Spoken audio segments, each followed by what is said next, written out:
எல்லா பெண்களுக்கும் 1000 ரூபாய் கொடுக்கிறோம்னு சொல்லி பெண்களை ஏமாத்தி ஆட்சிக்கு வந்தார் ஸ்டாலின். உண்மையில பேசணும்னா இன்னைக்கு ஸ்டாலின் ஆட்சி நடக்குதுன்னா அது தமிழ்நாட்டு பெண்கள் போட்ட பிச்சை. திமுகவின் ஆட்சி பெண்கள் போட்ட பிச்சை என அதிமுக பேச்சாளர் விந்தியா கடுமையாக தாக்கி பேசியுள்ளார். ஆனா திமுகல இருக்கிற திமிர் பிடிச்ச அமைச்சருங்க 1000 ரூபாய் உங்க பெண்களுக்கு போடுற பிச்சைன்னு நினைச்சுக்கிட்டு இருக்காங்க.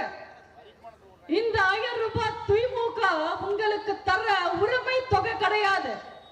உங்க உரிமைகளை பறிக்கிறதுக்கு அவங்க விலையை நிர்ணயிச்சாங்க. அதுதான் இந்த 1000 ரூபாய்.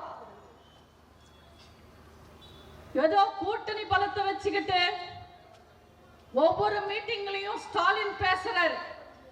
நாங்க 100 வாங்குவோம், 150 வாங்குவோம், 200 வாங்குவோம், 250 வாங்குவோம்னு.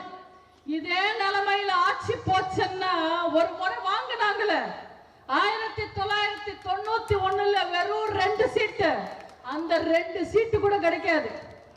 நல்லா யோசிச்சு பாருங்க.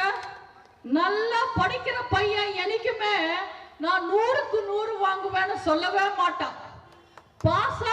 பாஸாகவே திணற பையனை கேளுங்க, ஓ நான் 150 வாங்குவேன்னு சொல்லுவான். அதே மாதிரிதான் ஸ்டாலின் என்னைக்குமே ஏமாத்தி வாங்க போற வாக்குகளுக்காக மட்டுமே பேசுவாரு. அவர் கொடுத்த வாக்குறுதிகளை பத்தி பேசவே மாட்டாரு. இப்ப புரியுதா மக்களே ஏன் திமுக 2வது முறை ஆட்சிக்கு வராதுன்னு? ஏன்னா முதல் முறை அவங்க ஆட்சி பண்ணும் போதே மக்களுக்கு புரிஞ்சிடும் செத்தவன் கையில வெத்தலை பாக்கு கொடுக்கிறதும் திமுக கையில ஆட்சி கொடுக்கிறதும் ஒண்ணுதான், ஒரு பிரயோஜனமும் இல்லைன்னு.